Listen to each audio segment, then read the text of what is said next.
오늘의 말씀은 신약성경 사도행전입니다. 사도행전 2장 14절로 21절까지 말씀입니다. 사도행전 신약성경 2장 14절로 21절입니다.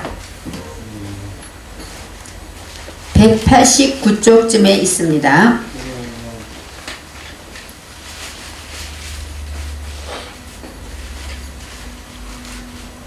(14절로 21절입니다) 베드로가 11사도와 같이 서서 소리를 높여 가로되 유대인들과 예루살렘에 사는 모든 사람들아, 이 일을 너희로 알게 할 것이니 내 말에 귀를 기울이라. 때가 제3시니 너희 생각과 같이 이 사람들이 취한 것이 아니라 이는 곧 선지자 유엘로 말씀하신 것이니 일렀으되, 하나님이 가라사대 말세에 내가 내 영으로 모든 육체에게 부어주리니 너희의 자녀들은 예언할 것이요 너희의 젊은이들은 환상을 보고 너희의 늙은이들은 꿈을 꾸리라. 그때 내가 내 영으로 내 남종과 여종들에게 부어주리니 저희가 예언할 것이요 또 내가 위로 하늘에서는 기사와 아래로 땅에서는 징조를 베풀리니 곧 피와 불과 연기로다. 주의 크고 영화로운 날이 이르기 전에 해가 변하여 어두워지고 달이 변하여 피가 되리라. 누구든지 주의 이름을 부르는 자는 구원을 얻으리라. 아멘. 오늘 말씀의 제목은 누구든지 구원을 얻으리라 입니다.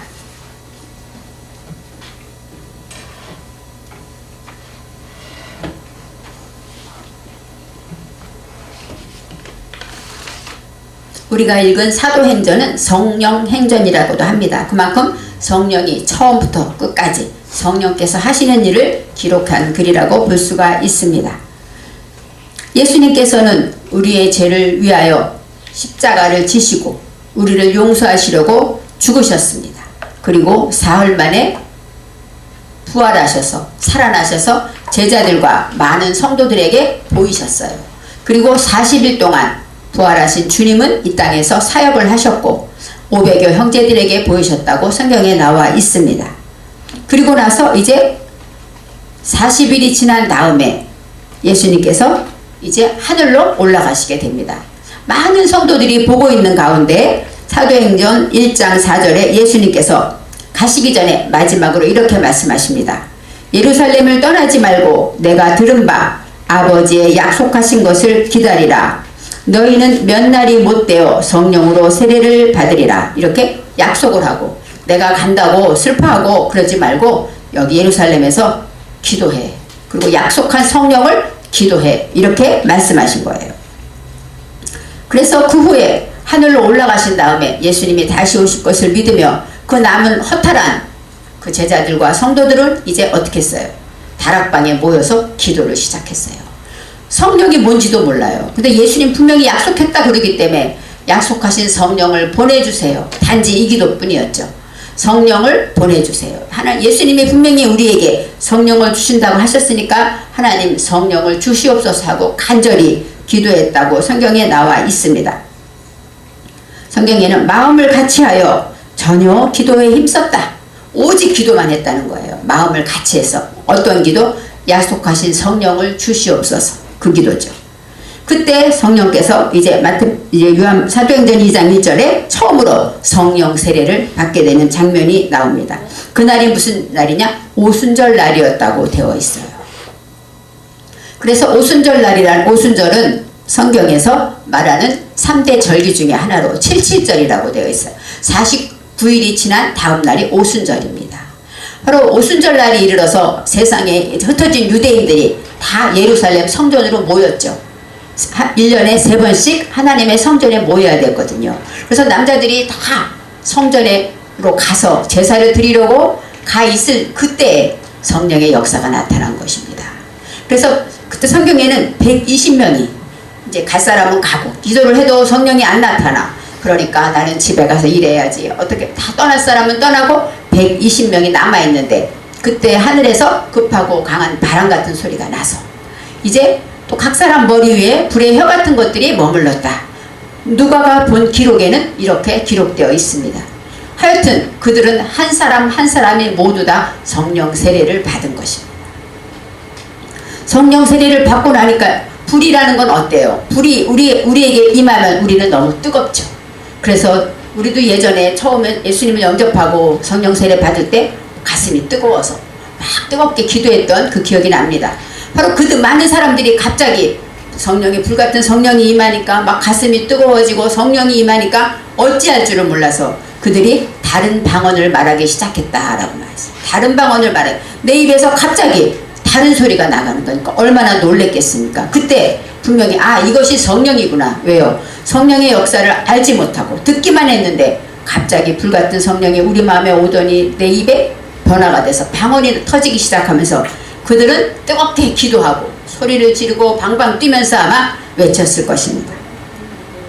그것을 볼 때 오순절이었기 때문에 흩어진 유대인들이 다 모여서 예루살렘에 모였기 때문에 많은 무리가 예루살렘에서 기도하는 이 장면을 보았어요.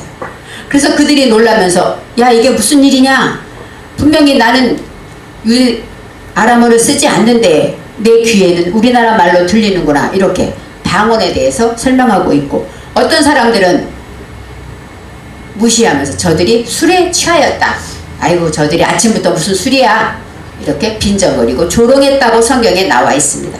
그 말을 듣고 베드로 사도가 일어나서 설교를 시작합니다. 그 말씀이 오늘 본문의 말씀입니다. 베드로가 하시는 말씀이 제일 먼저 뭐라고 말해요? 14절에 베드로가 열한 사도와 같이 서서 소리를 높여 가로되, 막 소리를 지르고 막 부르짖고 기도하고 있으니까 얼마나 시끄럽겠어요. 그때 이제 말하자면 갑자기 베드로가 서서 말씀을 증거하는데, 베드로가 말씀을 증거하는 데는 이유가 있습니다. 예전에는 예수님이 계시고 주변에 많은 사람들이 예수님의 말씀을 듣는 것이 바로 모임이었어요. 그런데 어느 날 예수님이 떠나니까 이들은 아무것도 할 일이 없어요. 근데 예수님께서 디베라 바닷가에 부활하신 다음에 베드로를 찾아가서 만납니다. 베드로는 3번이나 예수님을 모른다고 부인했기 때문에 이제는 모든 거 포기하고, 나 같은 게 무슨 주님을 따라 아마 포기한 상태로 이제 어부가 돼서 물고기를 잡고 있을 때 예수님이 찾아가서 내가 나를 사랑하느냐 3번 물어보죠. 그럴 때 베드로가 나는 주님을 사랑합니다 하고 울면서 아마 고백했을 거예요.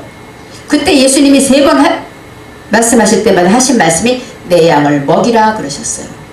내 양을 치라, 내 양을 먹이라. 그 얘기는 뭐예요? 예수님이 이렇게 모여서 제자들에게 말씀을 증거한 것처럼 너도 내가 없으면 나 대신 내 양에게 말씀을 먹이라고 말했어. 그때 아마 베드로는 예수님에게 그 명령을 받고 그 권능을 입었을 것입니다. 그래서 베드로가 예수님이 없는 그곳에서 일어서서 설교를 하고, 또 베드로가 예수님의 하나님의 그 성령의 권능과 능력을 받았기 때문에 말씀의 권능이 임했을 것입니다. 그래서 이제 그들에게 하나님의 말씀을 선포합니다. 유대인들과, 여기서 유대인은 뭐예요? 외국에 사는 막 흩어진 유대인들과 예루살렘에 사는 모든 사람들아, 이 일을 너희로 알게 할 것이니 내 말에 귀를 기울이라. 그렇게 말할 때 크게 외치니까 조용해졌어요. 기도하던 사람들도 뭔지 모르고 성령 충만해서 뭔가를 모르고 막 기도하던 들도 조용해졌죠. 그때 때가 제3시니 너희 생각과 같이 이 사람들이 술 취한 것이 아니다. 3시라는 것은 요즘 시간으로 말하면 9시라는, 오전 9시. 오전 9시면은 그들은 밥도 먹기 전이에요. 그때 우리가 술에 취했을 리가 있느냐? 그러면서 선지자 유엘서의 말씀을 인용합니다. 이는 곧 선지자 유엘로 말씀하신 것이니 일러스되 하면서 유엘서에 있는 그들이 알고 있는 선지자의 예언서를 말씀하며 증거하기 시작합니다. 17절에 하나님이 가라사대, 이것은 요엘서에 있는 말씀입니다. 하나님이 가라사대 말세에 내가 내 영으로 모든 육체에게 부어주리니 너희 자녀들은 예언할 것이요 너희 젊은이들은 환상을 보고 너희 늙은이들은 꿈을 꾸리라. 이것이 요엘서에 있는 말씀이에요. 말세라고 말합니다. 이 말세는 어때요? 세상 끝이에요. 당장 내일이면 죽을 것 같은 것이 말세죠. 그런데 예수님이 이 땅에 오셔서 부활하시고 하늘로 올라가신 다음에 성령께서 오신 다음은 말세의 시작이에요. 그래서 그때부터 많은 사람들이 말세다, 말세다. 왜요? 예수님이 금방 오실 줄 알았죠. 그런데 예수님은 이 땅의 모든 지구상의 모든 사람이 다 예수를 영접할 때까지, 예수님의 이름을 알 때까지 기다리고 계신 것이죠. 그래서 아직 2000년이 지나도 예수님은 오지 않았지만 때는 말세다라고 말하고 있습니다. 그러니까 어떤 사람들은 무슨 예수님이 어떻게 와? 말세는 무슨 말세야? 하고 말하고 있어요. 그렇지만 한 영혼이라도 예수를 영접하기를 기다리는 그 하나님의 사랑으로 이때까지 1000년을 하루처럼 기다리신 것이죠. 이전까지는 성령이 어땠어요? 이제 많이 다윗에게도 나타나고 왕에게도 나타나고 또 많은 사람, 아브라함에게도 성령이, 하나님의 영이 나타났어요. 하나님의 신이 찾아가서 말씀하고 성령이 역사했지만 그때 그 성령은 어때요? 왔다가 떠났어요. 죄를 지으면 떠나고 말씀을 선포하면 떠나는 그런 성령이었습니다. 그렇지만 말세에 예수님이 가신 다음에 내려주신 이 성령은 어떤 성령입니까? 영원히 떠나지 않고 우리와 함께 하시는 성령이라는 것이 다른 것입니다. 영원히 우리가 한번 예수를 주로 영접하면 주님은 우리를 떠나지 않아요. 그런데 우리는 죄를 짓고 나면 떠난 것 같고 의심하죠. 그렇지만 우리는 말씀을 믿어야 합니다. 하나님의 말씀에 그대로 떠나지 않는다라고 말씀하셨어요. 그래서 말세에 내가 내 영으로 모든 육체에게, 여기 120명에게 남자 여자 가릴 것 없이 거기 모두에게 성령이 내려온 것이에요. 예전에는 선지자나 예언자나 삼손이나 이렇게 우리가 아는 많은 다윗이나 그런 사람들 성령이 충만하게 역사했지만 그들은 떠났어요. 그렇지만 지금 우리에게 나타난 오순절 다락방에 나타난 그 성령은 누구에게나 모든 육체, 선지자든 여자든 남자든 모든 육체에게 부어줬다. 이 붓다가 샤파크인데 샤파크는 쏟아주다, 쏟아붓다 이런 뜻이에요. 그러니까 성령을 조금 준 게 아니야. 하늘에서 온전히 쏟아 부어내려 주신 것이죠. 그래서 어린아이부터 노년에 이르기까지 모두 거기 있는 모든 자들이 성령의 충만함을 받았다라고 말하고 있습니다. 이 말세라는 것 여러 가지가 뜻이 있어요. 물론 주님이 오실 때 저희가 천국에 가게 되면 그때는 말세일 거예요. 내일 주님을 만난다 그러면 그날이 마지막이겠죠. 그렇지만 성경에서 우리 원어를 통해서 말세를 볼 때 이 마지막 이 말세는 뭐냐면 아하르입니다. 아하르는 끝, 마지막. 그 다음에 이 날은 야밈, 얌은 요음은 날짜, 날이란 뜻도 있고 깨닫다, 계몽되다 이런 뜻이 있어요. 그러니까 마지막 깨달을 때, 맨 마지막 깨닫다는 얘기는 뭐예요? 우리가 이렇게 돼 있죠. 이제 열심히 담배를 끊어야지 했어요. 담배를 끊어야지 했는데 했다가 못 지키고 그런데 어느 날 결심하고 완전히 끊었다면 그것이 담배 끊는 행실에 대해서는 마지막이죠. 그래서 말세라는 것은 우리가 이렇게 예수님이 오시는 말세는 당연히 있고 주님을 기다리고 있지만 내가 사는 삶에서 이제까지 내가 있던 그 죄와 허물과 나만이 가지고 있는 욕심과 이런 것들을 하나님의 말씀을 통하여 깨닫고 끊어낸다면 그것이 바로 우리는 말세를 맞는다고 말할 수가 있습니다. 모든 육체에게 부어주리니 너희 자녀들은 예언할 것이요 너희 젊은이들은 환상을 보고 늙은이들은 꿈을 꾸리라. 저는 예전에 성령 세례를 받고 나서 이 말씀이 많이 마음에 다가왔어요. 자녀들은 예언할 것이요. 그러면 나는 젊은데 환상을 보고 기도 중에 환상을 보는 사람도 있었어요. 그런데 이 환상이라는 것은 여러 가지로 있지만 자녀들은 예언할 것이요. 저는 그래서 나이 들면 꿈을 많이 꾸나 보다 그런 생각을 했어요. 기도로서 꿈속에 하나님의 응답을 받는 사람도 있고 환상을 보고 응답받는 사람도 여러 사람이 있었거든요.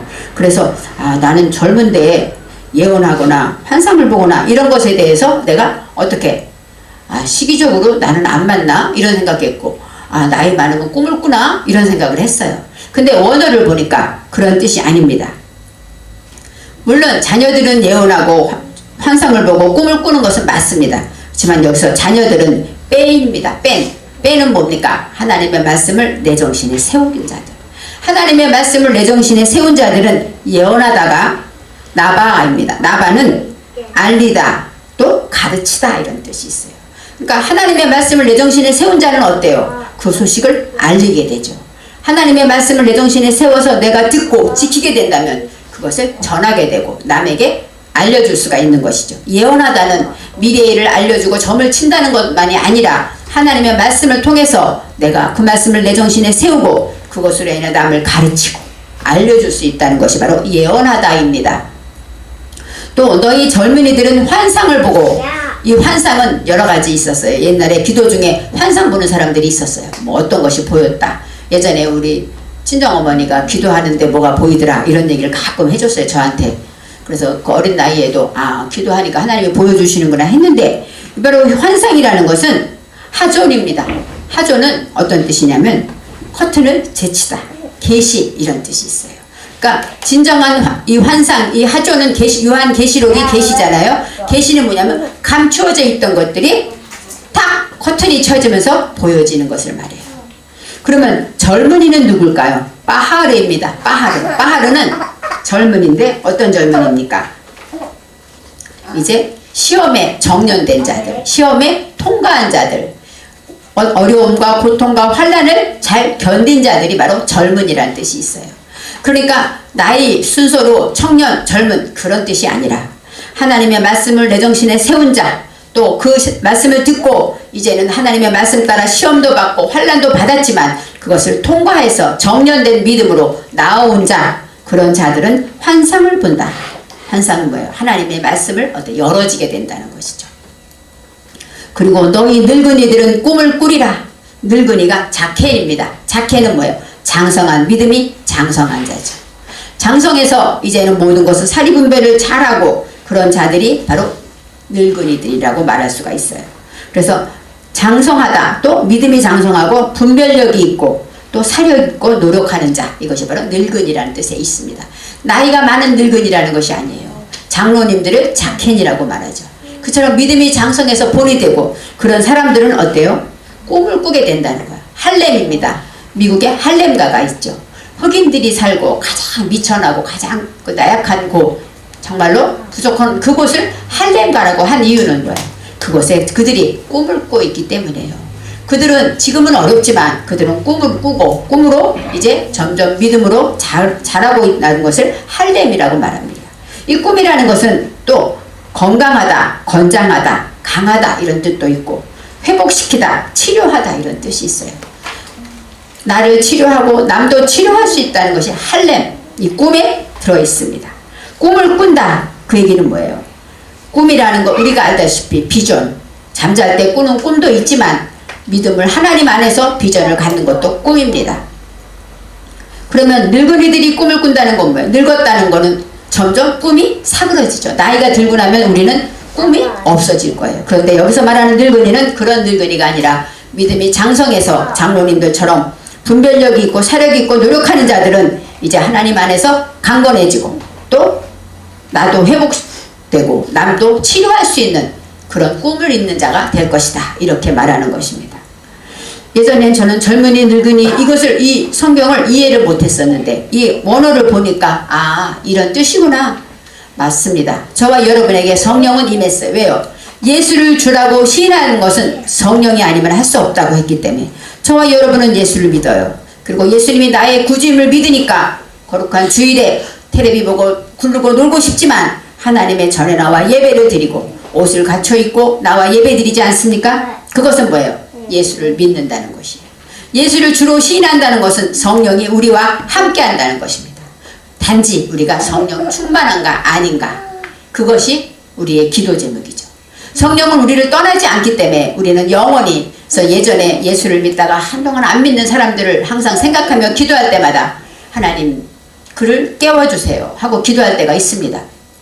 맞습니다. 그 안에 성령은 잠자고 있죠. 눌려있죠. 그렇지만 어느 순간 때가 되면 성령께서 그를 일으키실 것을 믿기 때문입니다. 이처럼 하나님의 말씀으로 베드로가 권능의 유해 선지자의 설을 말할 때 이렇게 성령이 임하면 이런 역사가 있다는 거예요. 저와 여러분도 성령이 우리 안에 내주하시고 성령이 임했기 때문에 이런 역사가 있다는 것을 알아야 합니다. 그래서 하나님의 말씀을 정신에 세우고 이제 말씀으로 가르치고 말씀으로 앞일을, 왜요? 우리가 말씀을 따라가면 그 일을 보여요. 우리가 어린이들이 싹이 보인다 그러잖아요. 바로 말씀을 따라 알게 되면 믿음으로 구하면 응답받는 것 우리는 알아요. 그런데 구하지 않으면 응답받지 않죠. 그러니까 이 사람이 기도하지 않는다면 예언할 수 있어요. 너는 응답받지 못해. 예언할 수 있죠. 왜요? 앞일이라는 것은 내가 심은 것을 거두는 것이기 때문에 하나님의 말씀을 내 정신에 세운 자는 남의 앞일도 볼 수 있어요. 그리고 또 남을 가르치고 하나님의 뜻을 전파할 수 있다고 말합니다. 저와 여러분은 성령을 받았기 때문에, 성령이 우리 안에 거하기 때문에 정말로 우리는 말씀을 세우고 예언하고 환상을 보고 또 꿈을 꾸는 저와 여러분이 되어야 할 수 있다고 말하고 있는 것입니다. 베드로가 말을 했다. 베드로라는 뜻이 원어에서는, 베드로라는 건 파타르입니다. 파타르는 활짝 피다, 만개하다. 그러니까 꽃이 활짝 핀 거예요. 베드로가 말씀을 전했다, 설교했다라는 때 이 베드로라는 것은 우리의 생각과 우리의 인식과 우리 마음이 다 열려졌을 때, 모든 것이 다 활짝 만개되고 피어 있을 때, 그때 우리는 열린 자가 되어서 말씀을 증거하고 전할 수가 있어요. 저와 여러분도 말씀을 듣고 나면 생각이 열려요. 아, 안 되는 줄 알았는데 하나님이 도움을 할 수 있겠구나. 이렇게 긍정적으로 모든 것이 열리고, 부정적으로 왜 나는 이런 어려움이 있어 하고 고민하고 왜 나만 슬퍼 했던 자들이 말씀을 들으면, 아, 나를 금같은 믿음을 주시려고 이 시험을 주지만 내가 이것을 참고 인내하면 하나님이 영광을 받으시는구나 하고 깨달아 안다면 그는 주저하지 않고 일어날 수 있을 것입니다. 이처럼 하나님의 말씀은 우리를 세우시고 일으키고 우리에게 꿈을 꾸게 하고 큰 비전을 가지게 합니다. 그리고 우리는 이제 하나님의 말씀으로 장성해서 일어나게 한다고 말 수 있습니다.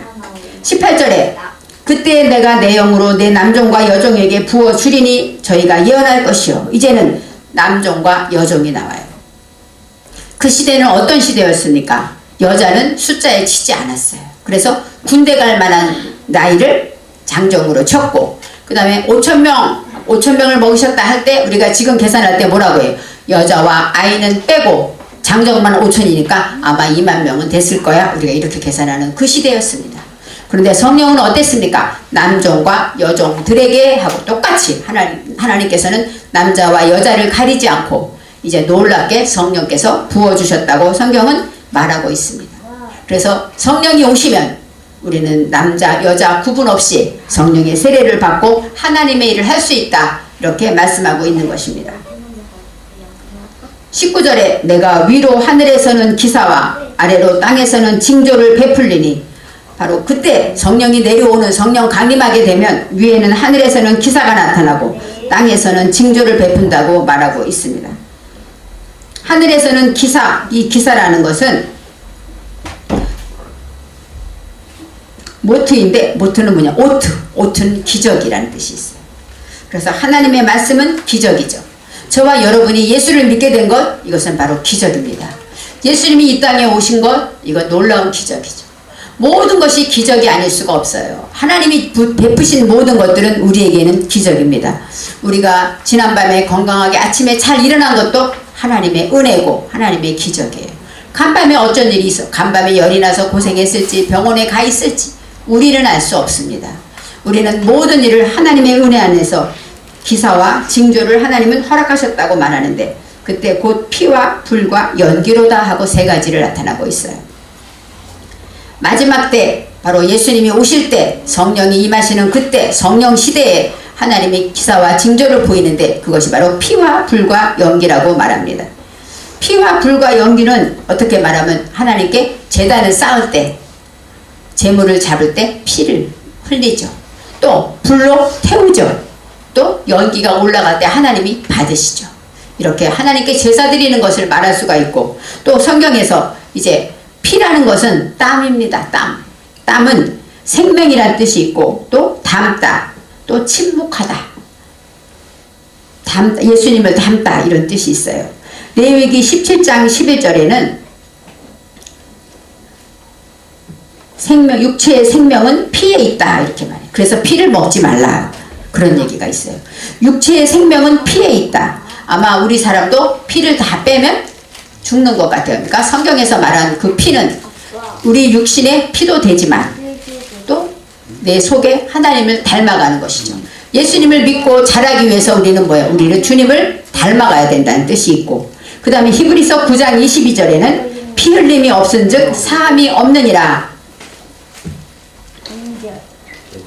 그래서 예수님도 피 흘려 십자가에 죽으신 거예요. 피를 흘림으로 우리 죄를 속하신 것이죠. 그래서 피는 죄사함, 예수님의 보혈의 공로, 보혈의 뜻도 있고, 또 우리가 예수님을 닮아가는 것, 이것도 바로 피에 대한 뜻이 있습니다. 두 번째, 불은 애쉬입니다. 애쉬는 무엇이냐? 불 같은 성령. 불의 혀 같은 것이 갈라져서 각 사람 위에 있었다. 누가의 눈에는 그렇게 보였어요. 바로 불 같은 성령. 우리가 어때요? 마음이 하나님의 성령이 임하면 가슴이 뜨거워지죠. 말씀을 듣다가 가슴이 뜨거워지는 경험을 했을 것입니다. 또 기도하다가 하나님의 은혜를 생각하면 가슴이 뜨거워지고 뜨거운 눈물이 나죠. 이것은 바로 성령이 불같이 우리에게 임하신 것을 말하고 있습니다. 그리고 또 성경에 불이 나오는데 모세가 광야에서 가시떨기에 불을 보았어요. 분명히 불이 붙었는데 가시떨기는 타지 않는 그 불. 불은 뭐예요? 여호와의 임재를 가리키는 것입니다. 그래서 성령이 우리에게 임했을 때 불같은 성령이 임했고, 또 모세가 이렇게 불같이 계신 그곳에 갔을 때 여호와께서 만나주셨고 응답하셨고 사명을 주셨죠. 그래서 여호와를 만날 때 여기서 불이라고 말할 수가 있습니다. 그리고 또 어때요? 하나님의 말씀을 온전히 번제, 하나님께 나의 죄를 회개할 때 불로 태워드리는 것처럼 내 마음의 모든 죄를 소각시키는, 죄를 회개하는 것도 불같이 사함받는 것도 불의 뜻이 있습니다.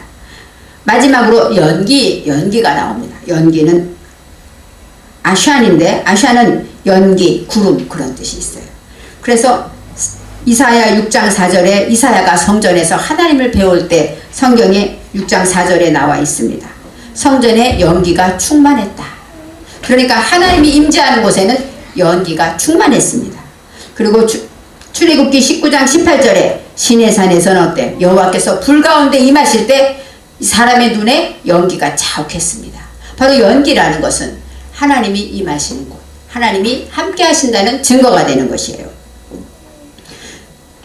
여호와께서 불 가운데서 거기 강림하셨다라고, 주님이 이 땅에, 하나님이 이 땅에 오셨을 때 바로 연기 가운데서 임했고, 또 계시록 19장 3절에 할렐루야 하더니 그 연기가 세세토록 올라가더라. 여기서 그 연기는 무엇일까요? 성도들의 기도를 말하죠. 이 연기는 하늘로 올라가잖아요. 그래서 우리가 주님께 기도하면 그 기도가 하늘로 하나님이 받으신다라고 말하고 있습니다. 이처럼 피와 불과 연기라는 것은 성령을 받은 이 시대에 우리가 어떻게 살아야 하는가에 대해서 말해주고 있는 것, 그것이 바로 징조라고 말하는 거예요. 이렇게 살 때 바로 마지막 시대에 하나님이 구원하신다고 말하죠. 20절에 주의 크고 영화로운 날이 이르기 전에 해가 변하여 어두워지고 달이 변하여 피가 되리라. 물론 해가 변하여 어두워졌다는 건 봐요. 해는 우리가 생각할 때, 우리가 섬기고 그런 모든 것들, 우리가 생각하는 모든 것들이, 우리가 밝게 모든 것들이 어두워진다는 것, 모든 사상이 이제 어두우고 흑암이 되는 것을 말하죠. 여기서 말할 때 이 해는 이 쉐메시입니다. 쉐메시는 태양, 빛, 봉사. 태양은 빛이라는 뜻인데 그 빛이 없어지고 캄캄해지는 거예요. 세상에 너무 죄악이 많기 때문에 빛나는 태양조차 어두워질 수밖에 없고, 또 달이 변하여 피가 된다라고 말해요. 바로 이렇게 가장 어두운 세상, 캄캄한 세상에 그때 마지막 날이 온다고 말하죠.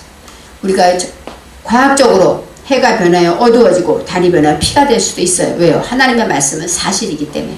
그렇지만 우리가 이 땅에 살면서 정말로 크고 영화로운 날, 주님이 오시는 그날이 되기 전에 이런 상황을 볼 때 우리는 하나님을 찾아야 한다고, 피와 불과 연기의 징조를 발견해야 된다고 합니다. 그리고 마지막 절에 누구든지 주의 이름을 부르는 자는 구원을 얻으리라.